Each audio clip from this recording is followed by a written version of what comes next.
Larry tried to kill me. Yeah. I was so thoroughly disgusted. I mean, think about it.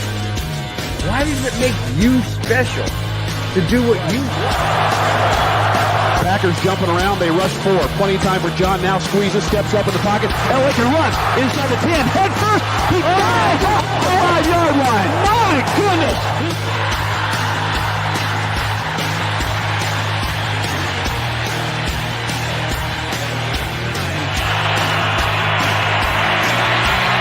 Rushing forward, ball comes out of the hands of Newton. It's on the ground, and it's still on the ground. Picked up by T.J. Ward at the 4-yard line.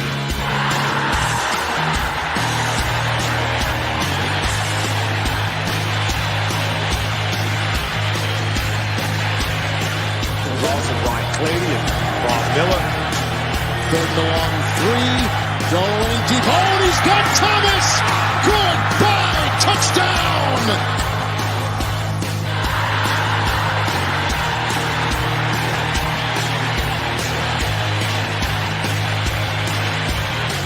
Here we go. First snap of the overtime. The Broncos have been in 3 overtime games this year. They won them all. Got him at the 40. It's Thomas at the 50. Stefan got him 3 to the 30. To the 20. Thomas to the 10. Denver's going on the New England. They win it on the first play of overtime.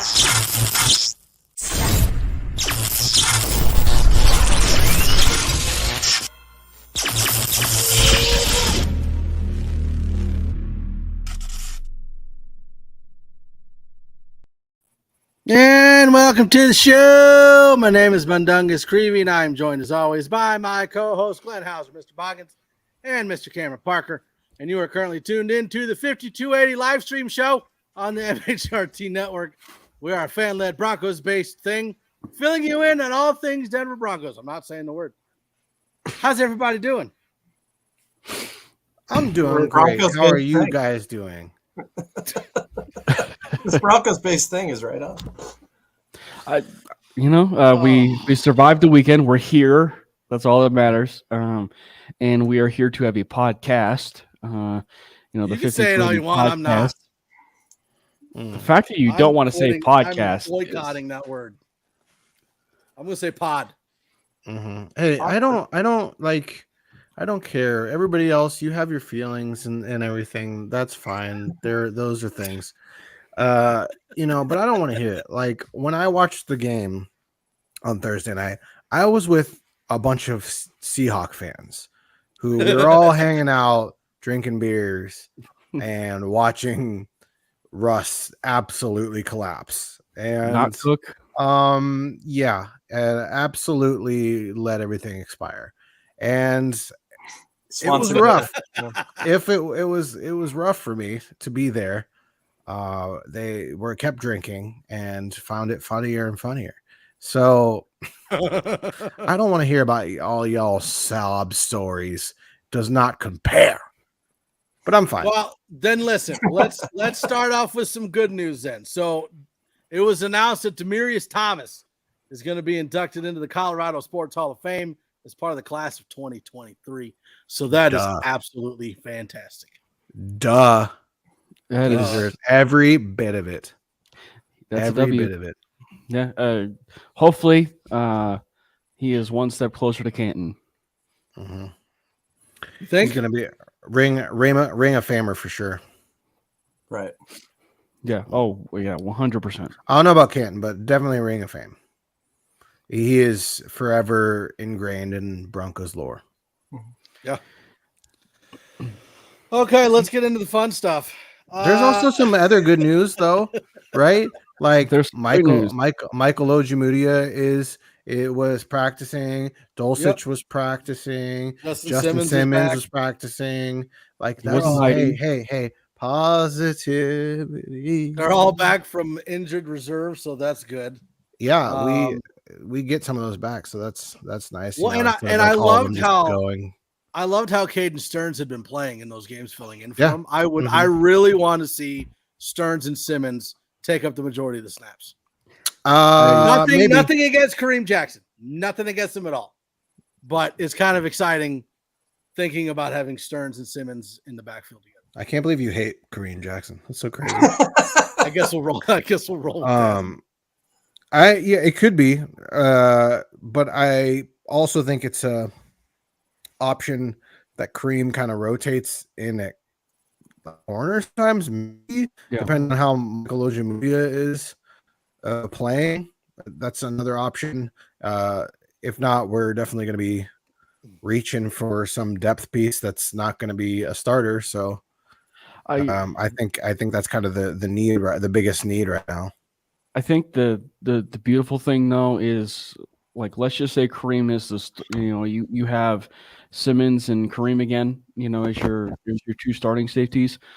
You almost kind of have the ability with Caden Stearns to be used as a chess piece in some sort of ways, kind of like what we saw with Fangio's defense, and should we say even in particular the game against the Cowboys, right? Like where he was basically just used as a chess piece. And I think that Stearns, I think might actually be one of those players where you could use in a variety of different ways to maybe be your mix and match player. But I definitely am excited for the possibility of Simmons and Stearns to at least get some run. And I think that there's flexibility certainly to go around, but with Kareem certainly being up there in age, he can definitely play corner, but I'm not necessarily sure if it would be right to say play him a corner at this particular point. I mean, if he needs to play in a pinch, he can play in a pinch, but I mean, but I would rather, the Broncos maybe use Stearns as like the ultimate chess piece for that secondary. Yeah, so I kind of want to pull up Avatar's question and kind of roll with that. He asked if there's any news on Miners, as well as in Thursday's game, Jewel, Browning, Benito, and Draymond Jones were all injured. Do we have any updates on them? Do we know who's playing? Do we know? Obviously, they're not going to announce who's out until later. But do we have any updates on any injuries? I mean, outside of like Bowles and Darby, who got added to IR.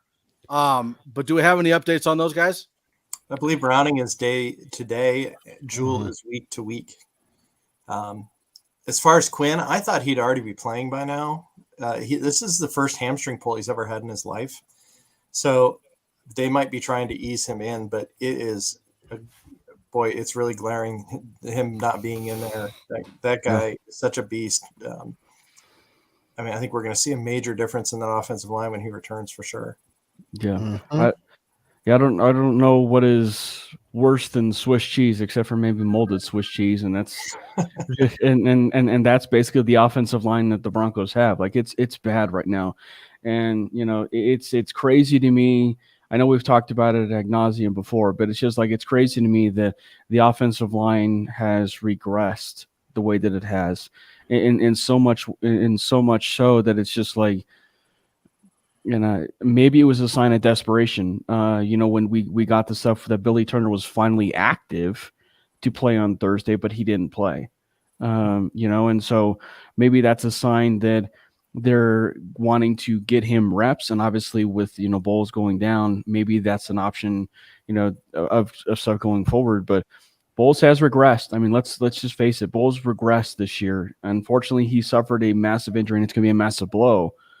For that offensive line, but like he did regress, unfortunately. And, and so it's going to be they're going to be putting the Broncos in a really tough position of, unfortunately, like at one point it was like, do you replace, 3/5 of the line? But now it's almost like, do you replace almost 4/5 of that entire line? Even though it seems like Dalton might actually be one of the better offensive linemen they have right now. And even he's been kind of up and down. Boggins, at this point, who would you? I was going to say, Kamani Justin Simmons is back in practice. He's off IR. So. Yeah. Boggins, what would you predict at this point, the 5 starters for offensive line next game? I'd probably say Calvin at left, Dalton, Cush, probably Glasgow, and Fleming. Yeah, I'd probably still go Fleming. You don't think to put Miners in after the 10-day break? between games? Maybe. I haven't heard anything yet on him. I don't. It's kind of still up in the air, so I don't know that, but I would assume that would mean that he's not going to play. But it's just to give him as long of a break as possible, just to make sure. But we'll see. That would be my guess. The right tackle situation is going to be a very interesting thing to watch. I'll say that. Yeah, because I know, like, we signed Tom Compton in the offseason. I know he's guard. He was drafted as tackle, so he can do both. But I don't think he ever plays again with his back thing. So it doesn't look like we're going to get Compton back. Didn't we sign another one? Another tackle? Billy Braden. But that was Braden, he's on IR interior, too. though. But he's interior, though. Yeah. But yeah, I mean, all that, like, there's $72 million on IR right now. Mm-hmm. That's a lot. Prior to today. I mean, like, right tackle is going to be an issue all season, and into the off season. I don't know how it's not going to be one of our top priorities. I mean, we've said that before, though. Right. Well, I mean, and Kamani had said something about putting Billy Turner in, and I don't have a problem with that. I mean, honestly, if he was a healthy, like, if he was on the sidelines ready to play and he didn't, there's obviously something going on. What? Nobody knows. Well, somebody knows, but we don't know. So do we try to make a trade for somebody? Do we sign a free agent? Do we just deal with it? What are we doing? I wouldn't deal with it for one. I mean, that's kind of like sweeping it under the rug. And, but I mean, the thing is, if he's not mentally ready, why would you throw him out there? And I mean, I get the idea of, say throwing that to the Wolves. Obviously it's a guy like Billy Turner and he's been in the league for a little bit. So you're not necessarily throwing him to the Wolves, but if he's not mentally prepared and mentally ready to go in, don't do that, because you're going to be making it completely worse than it is. And, and Cameron Fleming, he's probably the best that you got. I mean, honestly, you can even put Calvin Anderson at right tackle, but even then you've got a significant hole then at left tackle. But I mean, so it's just, I think it's just the unfortunate hand that the Broncos are dealt right now, where you're going to be forced to be playing Fleming, at this particular point until things change into what Boggin said, for the rest of the season, in my opinion. Yeah. So obviously one of the biggest headlines coming out of the Colts game was that Russell Wilson has been playing through a partially torn lat near his right shoulder. He flew out to LA and got an injection of something. I don't remember what it was. Plasma. Magma. Magma.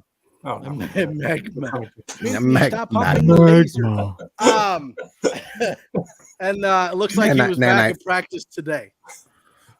Yeah. But so and this is kind of going into like the main topic of the episode is like, does that really make a huge difference in what we're going to see? I mean, but even before the Raiders game and the Colts game, we still weren't getting the best version of Russell Wilson. I will say, so where are we going wrong here? During the Raiders game where he had this injury, he had 3 total touchdowns. Yeah. So I don't know how much it really, I can't really use this as that much of an excuse for him, for like some of the reads he just misses. Yeah. And I really don't think it made that much of a difference at all. And so it'll be, I think he has a lot more to work on than, and the worst part of this whole thing is I hope it didn't really take him away from any of the like off the field, like coaching sessions that he could have been contributing in instead of this. Not like, obviously I wish the best for his shoulder and everything, but like that would be a bummer because I feel like it's just it's a strain. Like he strained it, got an injection to make it heal faster, and like it is what it is. And I hope it's some magic serum that makes him insane, just absolutely insane out there. Like his reads are better. He's not overthrowing players. Like that would be cool. I'll Yeah. take So it. and if you think about it, Boggins, like how much time could it have possibly taken him? You know, he flies private. He's not sitting there at DIA to get security 2 hours before. Yeah. You know, so he can shoot out there, do his thing, come back. It's the day after the game. You know, I think most of the guys were off that day anyway. But you know, I wish him the best. It's, you know, this guy's really taking a beating on the field and off. You know, and to some degree, you know, some of it's earned and some of it I think is a little unreasonable. But You know what best describes this is Step Brothers, where they go to the interview together and then they fart, and then he's like, then the interviewer is like, oh God, oh I smell onions, I smell ketchup. He's like, you know what? Now the suits are messed up. Now that's just what it is. This is what it is. Russ came in and then he started having all those cheesy things that were just like, you know what? Yeah, woo, Russ, you know. And then he starts playing bad, and it's like, now it's messed up. Now all the stuff that you did before is messed up. Don't like it. Nope, it's all cheesy now. The thing I will criticize him for the most is dropping the "Let's Ride" after the Colts game. Oh my God. You know, I thought that was so robotic. I couldn't even and I had been trying to defend him so hard. Muted, but that's because he was walking away. Yeah. No. Jiminy Christmas, dude. You know, but I believe in the guy, and I think I don't think this is what we're facing for the next 5 years. I don't. But I mean, you don't want to envision could it. you Right? imagine? Yeah. I literally God. What? What? Was that the end of it? That was it. I don't know what That was it. Yeah. That was my rant. Mike was trying to. All right. I literally had to unfollow him for just a little bit, just because I couldn't take all of the like cheesy tweets and like advertisements and all that stuff right now. Like usually, you know, it's like, ooh, we got Russell Wilson, good, nice, sick. But now that he's playing really bad, it's like I don't want to watch the cheese and lose games. Like I'll do one or the other, but I can't do both. I do want to try the Danger Witch because it does look delicious. No, it's no. It looks like he's a serial killer. He wouldn't be the first person to have said that. But my thing with Russ is just I don't want this particular injury to be one that lingers throughout the season, you know, and there's going to be a lot of factors, and it's just going to be one that, you know, I hope that this isn't one that lingers into a more severe injury, right? And, you know, and especially considering, you know, what was the news that was sort of coming out is that this was roughly the same injury that Dak Prescott sustained, right? And, you know, and so I think that you never want those kinds of things to linger. And I still have full confidence in, you know, Russell to certainly turn things around. And I even have confidence in, you know, Hackett to turn things around. I just think that once again, I think myself and probably a lot of people massively underestimated everything that was unfolding, because it was just like, you know, we thought that there was going to be growing pains and, you know, everything that was unfolding and not getting to 100% of like, you know, foot on the gas pedal, we're ready to go. The offense is ready to gel, you know, and so I do think that it's just we underestimated it of where things are now, but none of us would have expected full on incompetency from Nathaniel Hackett. No one would have expected that, and so to see where it is now, it is still pretty massively concerning. And if that trend does continue, you know, there has to be changes made 100%, even on the staff. Like, you know, there has to be changes made. Not saying, you know, letting Hackett go per se, but it's just like, you know, there has to be changes made. Like where he may end up having to be forced of giving play calling duties, you know, to Clint Kubiak, you know, if that has to be in season, you know, maybe doing some shifting around of the staff. I don't know. Or even, you know, as the season ends, bringing in a coach. Because like Mike Munchak again. I mean, you know, or a coach that has head coaching experience, you know. And so I think that, you know, it's just it's just one of those things. Like none of us could have predicted anything that just happened as far as the full blown incompetency that we're seeing. So I Can kind of you want to pull up you Bills? Do you want me to? Yeah, Where'd it go? the turning your back. Yeah. Oh, there we go. Just because I unfollow a guy for his cheesy tweets doesn't mean I'm turning my back on a quarterback. Yeah, Bill. That's why none of us follow you. Yeah, if you want to know who he turned his back on, it was you, Bill. Yeah, Bill. Okay, so I kind of want to take a real quick look at where we're at right now, offensively, defensively. So right now, our offense is the second worst in points scored. Yeah, baby. We are last in the NFL in red zone scoring percentage at 21.4, and we're third worst in wide receiver drops at 10. But our defense is the fourth in points allowed.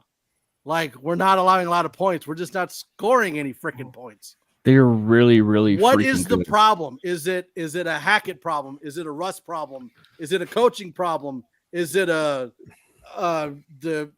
respect problem? Like, what is going on? Do you want to hear a fun stat that our buddy Nick Kendall retweeted today? I would love to. It's great. It's really great. 3rd and 7+ conversion percentage in 2022. Number one is the Chiefs at 52% converting a 3rd and 7+. Broncos are last with 9.8. Jeez. The Broncos offense has faced 41 3rd and 7+ situations. League average is 29. So we are way above league average at facing a 3rd and 7+, and we're worst at it. We've converted 4. The league average through week 5 since 2012 is 26.4. So we're right almost there. 20% lower. Yeah. Only right 5 there. offenses have converted for 48% plus of their 3rd and 7+ attempts through the first 5 weeks of the season since 2012. Number 1, the 20 Bills. Number 2, the 13 Broncos. Number 3, the 22 Chiefs. Number 4, the 12 Steelers. And number 5, the 22 Bills. So not only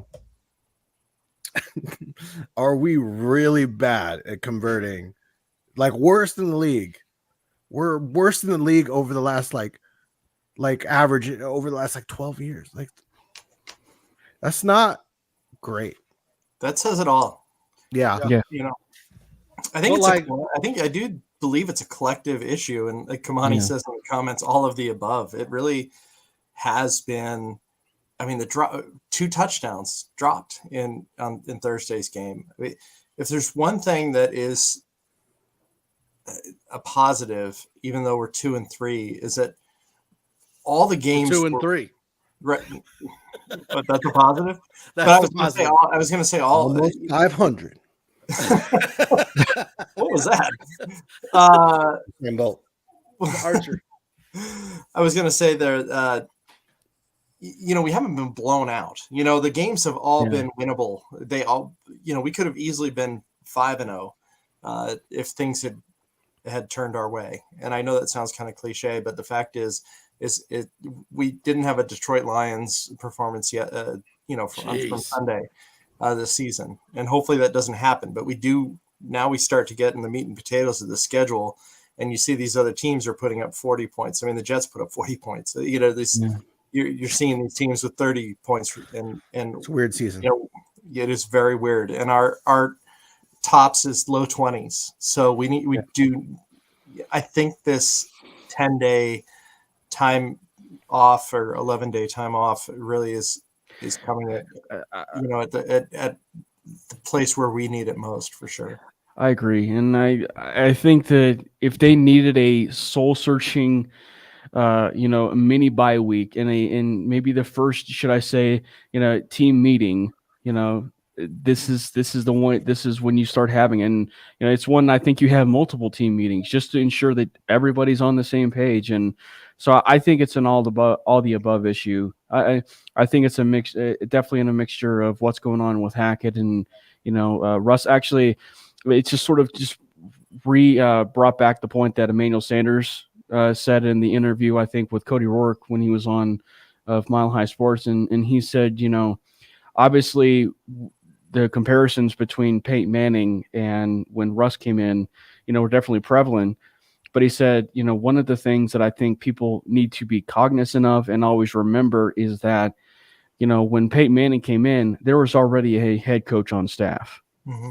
And this time you're talking about a new coach, a new staff, a new quarterback. Like the ideologies just could not be, any different, right? And so it's one of those situations where I think that they have to be able to get right and get on the same page because, even for all the incompetency that we have seen, there are still some good things to see at times, like some of the big plays, like some of the plays even deep to Judy, or even, some of the plays where you're, not seeing half the field, I mean, there are some positives to be seen. It's just you have to take those things and build off of those to create a very competent offense. And because if the Broncos had a competent offense right now, they'd actually be 3-1 probably.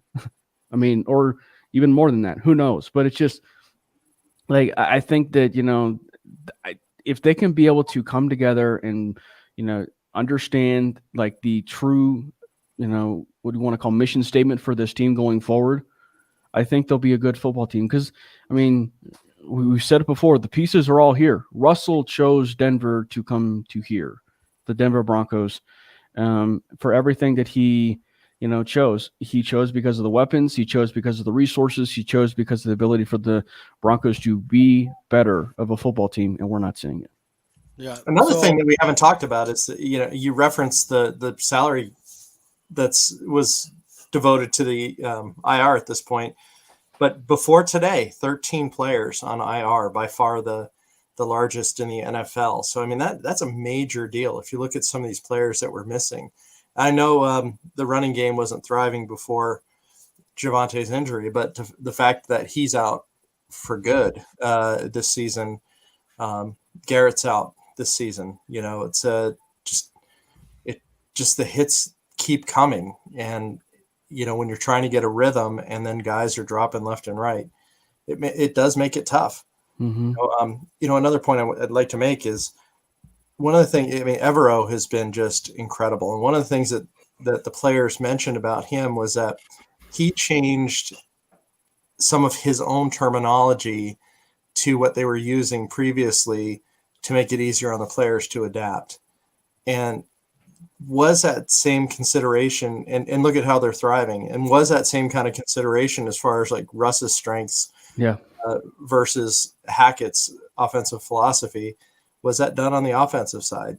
I'm not certain, but one could argue that maybe they're not on the same page because, Hackett's offense where you have to go through all the progressions is not something that Russ is particularly, experienced at throughout the course of his career. Yeah. And Boggins, I actually wanted to ask you because I saw after the game on Thursday that you were, let's say, fairly disappointed in Hackett. So I kind of wanted to get your take on where Hackett is failing right now. And is it fixable? I think I still stand by that Hackett has good schemes. I think that there are plenty of opportunity. There are plenty of open receivers down the field. Like, I think where he lacks, obviously, is like clock management, obviously, because we had to hire a coach for that. We hired a coach before the season even started to coach the coaches. We have all this accountability and we're still having issues. Plus, when his situational play calling is been very trash. When you sometimes I get falling on analytics, that's fine. Mm-hmm. But at certain points, it's just like You have to throw it My out the window. guy, just you're overthinking it. Like you're overthinking it at this point. You just gotta just play ball. Like it's just so like the one time when we were having red zone issues, what was the fix? When we actually put in a goal line package and we ran it down their throats. Touchdown. Crazy how that works. Why are we going? why are we like overthinking it again in shotgun? Having Russ just like panic back there. And like not and how is I don't the stuff that's kind of confusing though is you don't really know what is Russ and what is Hackett as far as like reads and stuff like that. Like there's been so many people with non-contextual memes of like someone wide open and you're like, oh my God, I can't believe Russ didn't see this. It's right in front of his face when he's like looking in a different direction. You don't know what his progression is like all the time. But like For instance, that KJ when he was wide open, right? Yeah. If you have a rub route on one side at that short of a distance, you'd have to assume that's your first read. Mm-hmm. Like, I mean, call me crazy. And then Russ maybe saw the one-on-one with Sutton and then got excited, and then or he thought it was cover and it wasn't cover. I don't know. That kind of stuff I think is Russ. But the other very situational play calling I think is a Hackett issue that is frustrating, and I also don't like how he doesn't really take accountability as a head coach. I don't know, if it was me, I would get up there and be like, yeah, I'll fix it, like blah blah blah, but he keeps keeps narrowing it down to the players and like their execution and where that may be true. Come on, guy. Like you're still the head coach of this team. Like, I'm sorry, but all of it falls on you majority of the time. And you have to figure this out. Like the drops, the Russ's progression, all this different stuff is stuff that you have to figure out and you need to take responsibility for it. And that's what has kind of been bugging me about it. I think he's just kind of like, he's kind of a deer in the headlights. He was like this little kid in a candy shop coming in all excited, and now Fitz hit the shan and he's just like, what do I do? It's not my fault. I'm trying, but they're messing up and I just don't, okay, well, but my schemes are good. Like, Boggins, a couple things that you were just saying is Hackett's comments in the press conferences do sound like he's hearing a lot of the outside chatter, like, let's get rid of this guy. And now he's shifting some of the blame. The other comment I was going to make, actually, D-Rock just posted something that falls in line with this, is even though with that pick play that you would, like you said, should be the first read, do you think he only has total confidence in Cortland Sutton, and so he's going to try to feed him the ball even in some of the inopportune times? I also think it's very much like an Aaron Rodgers syndrome where you kind of do it in order for you to look good too. Like you can trust a certain receiver, and especially when Russ is in this position where he's in a new town, like things are not looking good. Where are you going to look first? You know, like you're going to look at your security blanket. That's what you're going to look for. And that's what he's doing. And that's not always the right choice. Like as good as Cortland Sutton is, like homeboy may be double covered and you're just like, please catch this ball. For sure. What do you, I don't like, it's just frustrating to watch. And some of his plays or his throws on Thursday night were just so, oh my gosh, it was just so hard to watch. Those interceptions were bad. Yeah, they were bad. I get that Tyree should have like pushed for position more, but bro, you have Stefan Gilmore on Tyree Cleveland. Yeah, what are you doing? That means standard was covering the other guys. Like, wasn't Russ late on that throw though, too? I mean, maybe a little bit, but Stefan was with him the whole time. Like, I don't. If he's that close, I'm sorry. I'm not like that's not a ball I'm throwing. Like, tuck it and run or do something. Throw it away. I don't care. Hey. But it's just like, and then when he had pressure on him and he just chucked it because that's where KJ was kind of going to be. It's like.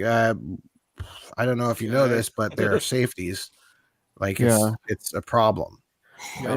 I definitely do think that he doesn't have any confidence, or any confidence, I should say, in the wide receiver room after Cortland. And the thing is like, that to me is not a talent question. It's just like with everything that we've seen, and with what we've seen from at times like KJ and Judy, and even some of the other players, like it's not a talent question. It's just more about the relationship that he has with the wide receivers. And I think it's a bit of, he has all the confidence in the world for Cortland Sutton.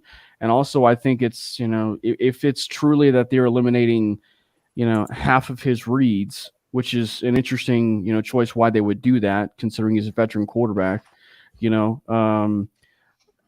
that I think, would maybe pinpoint to, is that a Russ thing or is that a Hackett thing? And I don't know that answer. But it's one that, if you're a veteran quarterback, again, if that KJ Hamler play is your first read, you should be going there. And if you're a veteran quarterback, you should be going there. And I think the drops do play a little bit of a part of that. Absolutely. The Broncos are in the top 3 or 4 in the National Football League as far as drops this year. And, and so I think that, maybe that is some of the things that's going into it, but that should never deter you from having confidence in a player that's besides Cortland Sutton. You know what I mean? And so it's just, I just think it's more about, he has all the confidence in the world in Sutton and nothing just, for some of these other guys. But KJ cannot behave like that after he doesn't get the pass. I mean, that was just over the top, and it wasn't even on the field. And like Mike, you and I have talked about this, and I'll let you say the comments that you made to me, but even then, to go to James Palmer and then essentially just absolutely steamroll Russ as well, you can't do that. It's early in the season, you're still a team, but what did you tell me earlier about this? Well, one of the things that I said was like, these players have been in the NFL. They know what they're doing. They know that they are surrounded and on camera 24/7 when they're on that field. So them, or KJ, like slamming his helmet down, being upset, screaming, saying stuff in interviews, like he knows what he's doing. Pushing the camera guy over. Oh, that's so that's like, I couldn't push the camera guy over. Come on. No. So that's what makes me wonder, like, is there a lack of respect there? Is there, like, are the players running the team and Hackett's just there? Is Russ inserting influence over Hackett and Hackett doesn't know what he's doing? Like, what is going on? Like, Judy's having drop problems. We're not seeing a lot of Hamler, even though he's open when he's out there. There's something going on that we don't know in the background because we're not behind the closed doors. We don't know what's going on. Have you guys ever seen? It just seems like there's something there. Have you ever seen Ted Lasso? Of course. Yes. Love that. You know how everybody was talking about how he was pretty much Ted Lasso coming into this? I think it's still early Ted Lasso. Like he's still gaining the respect of his team to actually listen to him. And well, they may kind of listen to him at a certain point. They still do their own thing and aren't winning that many games. Wait, so who's got Roy Kent then? Probably Justin Outen. So here's the question, and I've posed this question before, but I kind of want to ask Kubiak. it again. Or Kubiak. Because we keep having so many issues with drops. Are some of our wide receivers overrated, such as Jerry Jeudy, or do we just need to give them more time to get used to Russ? Because we're seeing a lot less, especially Albert O. Like, where did he go? Why do we keep having this issue with drops? Did we overrate them to start with? Are they like, what's going on? I think Jerry Jeudy is, how do I say this carefully? Overrated in the fact that he was a top 10 draft pick, and he was blown up in the media consistently and he has yet to really meet those standards of his draft pedigree. Like it's he obviously still has drop issues.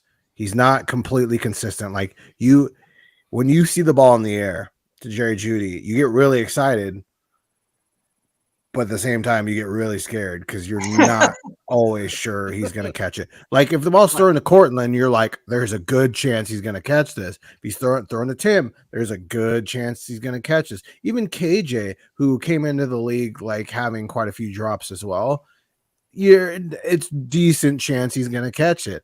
Jerry, you're just not sure. And it's frustrating because he gets so open, but you're just like, oh man, it's sometimes like he just slaps the ball. It's like, doesn't want it, and it's really unfortunate to watch it progress. I honestly would not be surprised if they did actually listen to offers for Jerry Jeudy.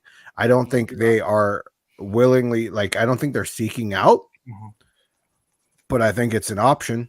Like if someone was to think, because let's face it, like I'm sure there are coaches out there that think they can get something out of Jerry Jeudy. Like they think that like, oh, we can coach him up, and maybe they can. Look at it, Isaiah McKenzie. Isaiah McKenzie went to the Bills and it's just, looking great. Jerry Jeudy has a higher ceiling than that. And if someone can actually get him to touch the ceiling they might be willing to give up a third rounder, something like that, something where we could equate to potentially getting up in the draft again to getting a second round pick again. Yeah. You mentioned Tim Patrick and his loss is amplified every week when you see the struggles with these receivers. And I almost wonder if the receivers are trying to make a play happen that they're looking to run before catching it. But it's just like, you look at the Boone drop. I mean, just again, 2 drops in the end zone the other day. But I do have a funny Tim Patrick interaction. I saw him in the concession line at the game the other night. He was in the next line over, and I look over, I'm with our oldest daughter, and I walk over to him and I just said, hey TP, get well soon. And he like nodded his head, said thank you, and said hi. And I just, that was it.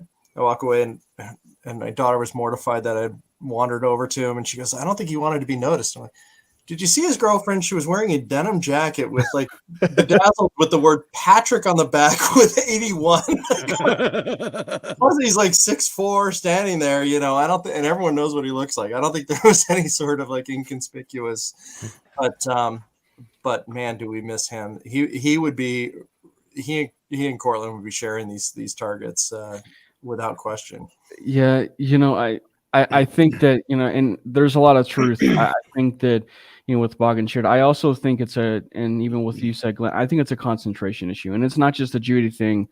I think it's a lot of the other, weapons that's been around Russ, not Cortland Sutton. I think at times it's a concentration thing. I mean, and I think that's probably one of the reasons why they said that they need to kind of go back to the fundamentals, right? I mean, and so I think that if you're running without the ball and you are so wide open, you want to make sure that you're, doing everything possible to catch the ball. And, not to use it as an example, because there's not that many per se, but like if you're Jerry Jeudy, the one thing that you want to do is, to take that one play where you were wide open against the, was it against the Raiders? Or I forget who it was, but he was wide open, and and he let it fall right into his breadbasket. Just an easy, just a basket catch. And I think that those are the kinds of things that are going to have to build you confidence as a pass catcher. Just over time, concentrate better, and hope that those drops don't continue. But if they do, it's going to be even worse than it is now. So if you're looking at the Denver Broncos as far as players, coaches, general manager, whatever, are there any wholesale changes that you think we need to make now? Whether it's trades, whether it's play calling duties, whether it's bringing on a coach or firing a coach, are there any wholesale changes we need to make now? Wholesale? I mean, I mentioned earlier that, if these type of incompetencies and, stuff, continue throughout the season, then I don't know if Hackett's going to be let go, but you are going to be forced, whether it's from outside noise or even, inside the valley, you are going to be forced to make some really hard decisions with that staff. And whether that is, I hate to say it, demoting your best friend, Justin Outen, to say like tight ends coach and bringing in a offensive coordinator and taking those offensive play calls, and giving them 100% to that new offensive coordinator, that may actually be happening or could happen during the season. And it should never be a 70-30 thing. It never should be 70-30, 60-40. I mean, it should be 100% that offensive coordinator has play calling duties. And so I think that, we may end up coming to that. Defensively, honestly, the Broncos might be looking for a new defensive coordinator if this thing, continues, because the Jiro Evero is going to be, getting head coaching looks. As it pains me to say, but I mean, he's going to be getting head coaching interviews, and and we said before, and it's the same tune. Jiro Evero has been the coaching MVP for this team the last 5 weeks, and so he's been a star. But I don't know. Wholesale though for players. I mean, if the trend does continue, you're in a win-win situation potentially with Bradley Chubb on the last year of his deal. If you wanted to listen to offers for Bradley Chubb, especially with the performance of Baron Browning. So, I mean, that particular is one player, and that's obviously a player that, we've mentioned before that they could get rid of. But, yeah, it's one that, there's a lot of different things. Not exactly. Not exactly. Good reference, though. I love it. Yeah, I don't see many changes at all, to be completely honest. Right. I think I just don't think we have really many options. And also, if you're trading players, I guess Peyton did it last year where he traded Vaughn, and he's still expected to win, but we didn't. Like, he's never gonna say it, but like, if I just don't see us being where we are right now, still being in the mix, being early, and then trading away a piece like Bradley Chubb or a Jerry Jeudy, especially when we have injuries at those positions. Right. Like, I think we are taking who we can get. Like, Randy Gregory's out. We need Bradley Chubb. Tim Patrick is out. We need Jerry Jeudy. I just don't see us making a lot of moves right now. And it's not like we can trade for anybody like big time because we don't have the draft capital for it. I mean, maybe we have a couple thirds, but maybe. He's what? It's a Christian McCaffrey. Yeah, Christian McCaffrey. Just trying to get you to lose your marbles. I think if we had the opportunity for a tackle, maybe, but I just think they might just ride out. I hate that word now.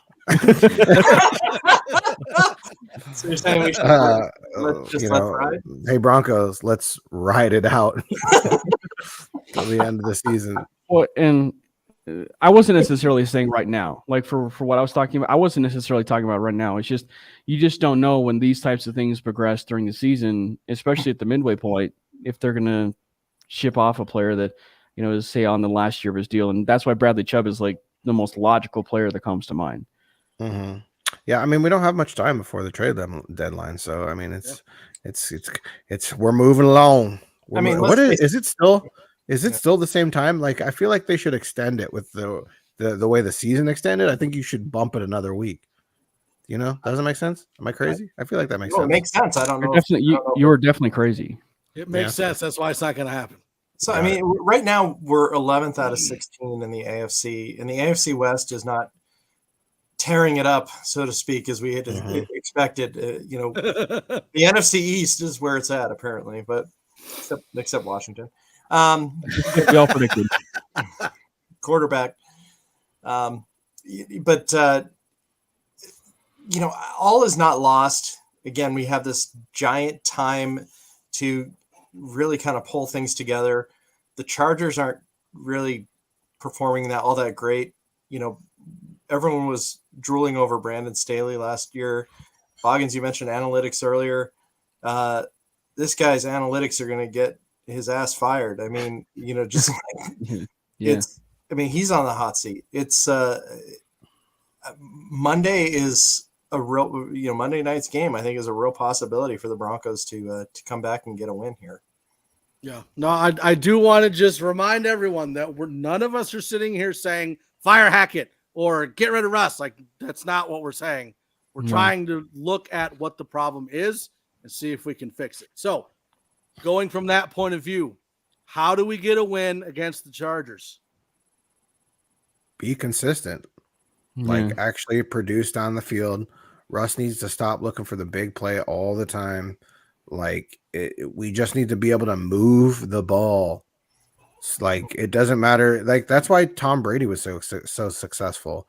Like, he would see the defense, be insanely good at knowing the look he has, and then taking advantage of any little inch he gets, and then letting his players produce. Like, it works. You're not no offense to Russ. You're not Josh Allen. You're not Patrick Mahomes. You can't just fling it down the field and just be like, that works every time. How? That's that's not your game, my guy. That's not your game, especially anymore. And we need to establish the run and just keep pounding it down their throats. I think it's going to be a time game. Absolutely. You got to hope to God that Herbert doesn't light on fire. Yeah. I mean, we talked about incompetency, and to piggyback off of what Boggin said, if I was just to use one word, competency, I mean, they just need to be confident. And, because a competent, Russ, we've not seen yet, which is so weird to say, because it's like, we've not seen that yet. And so I think that if you can be able to do, run the football, and, play, turnover-free football, and not drop the football and not, basically be performing at self-inflicting wounds every single time. I mean, you're a good football team. They are a good football team. And, I think I'm quite fascinated to see what Ejiro Evero, with it being sort of the same scheme, if you will, with Fangio. But I mean, I'm sort of curious to see what the scheme will be like for the Broncos defense going up against Justin Herbert, and to see if Justin Herbert learned his lesson going up against Pat Surtain last year with the 2 picks that he had, of Herbert. And so but to the tight end point that D-Rock mentioned, I am fascinated by that, because if Albert Okwuegbunam is a completely non-factor right now, and Dulcich is healthy, I would not be shocked if Dulcich got a lot of run, for this team. Because if Okwuegbunam's not doing it, put in someone who can, and maybe that's Dulcich.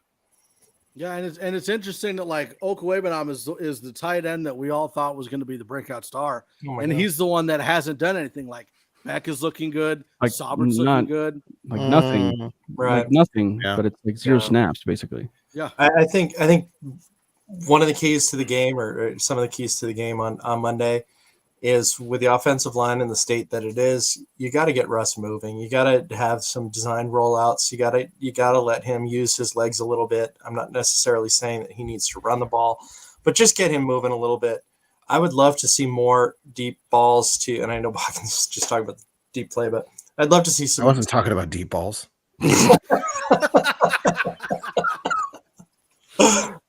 All right, we got to snip that one. No, that's even worse. I would love KJ and Montrell to have some opportunities just running straight down the field.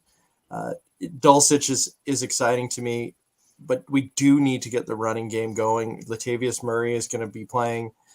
We need to keep the defense off of the field. It's a twofold thing. The defense is carrying this team, playing great.